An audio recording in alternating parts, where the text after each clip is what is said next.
Bonjour, bienvenue sur cette vidéo.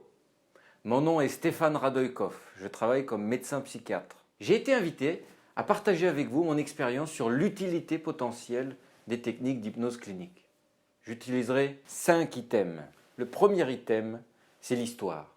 Pour pouvoir faire pilote de ligne ou des mathématiques appliquées ou de la physique quantique, ça peut être utile d'apprendre à lire, écrire, compter. Un peu de la même manière, l'hypnose est quand même à l'origine d'un certain nombre de psychothérapies dans l'histoire de la médecine. Connaître un minimum les bases de l'hypnose permet de mieux appréhender, de mieux comprendre certains enjeux et certains concepts autour de la relation à l'autre, surtout de la relation d'aide à l'autre et aussi de la relation d'influence entre deux êtres humains. Deuxième utilité potentielle à connaître l'hypnose clinique, c'est le soin des patients. Il y a depuis les années 80 des essais randomisés, contrôlés. L'indication de choix qui a été le mieux étudiée, c'est la douleur, et notamment la douleur aiguë, et notamment lors de gestes douloureux, mais aussi les troubles fonctionnels intestinaux. En psychiatrie, on observe une réelle utilité potentielle de l'hypnose pour gérer les émotions. Des outils spécifiques d'hypnose peuvent aider certaines personnes à apaiser des angoisses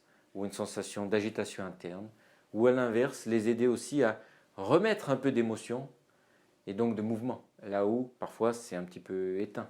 Pour certains patients, ça leur permet d'accéder à certaines parties d'eux-mêmes qui ont encore de la ressource, de l'énergie, voire même peut-être de la créativité. Mais il n'y a pas d'études en psychiatrie qui prouvent de manière franche et formelle que l'hypnose marche dans telle ou telle pathologie. Il manque des données suffisantes de recherche pour pouvoir conclure à cela. Troisième utilité clinique potentielle de l'hypnose, que ce soit pour les soignants ou pour les patients, là ce n'est plus tellement du soin que de la connaissance de soi. Il existe des techniques un peu plus particulières d'exploration de soi, d'exploration de la partie consciente, d'exploration de la partie non consciente.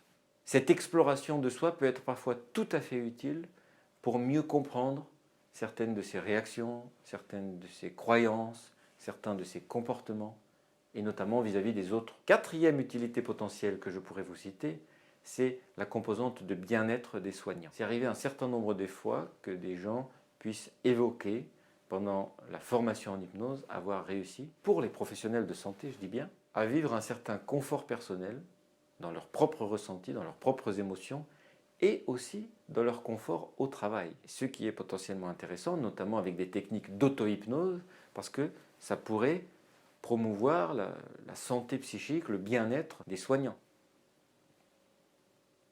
Cinquième et dernière utilité potentielle que je vous cite aujourd'hui, c'est le potentiel de créativité du soignant aussi. Le fait de connaître des outils d'hypnose peut permettre aux soignants de se connecter à une forme de disponibilité à soi, au monde, une forme d'ouverture, ce qui lui permet ensuite d'avoir de nouvelles idées, de faire de nouveaux liens, ou alors lorsque les soignants ont du mal à sortir de leur routine et qui décrivent avoir un quotidien un peu trop monotone. C'est vis-à-vis de ce cinquième aspect que le directeur de l'Institut Émergence, Claude Virault, m'a proposé d'animer un atelier en juin 2020 pour la première fois sur la créativité des soignants et comment aider les soignants à développer justement cette créativité. J'espère que mon discours a été suffisamment clair pour vous et que ça pourra vous être utile.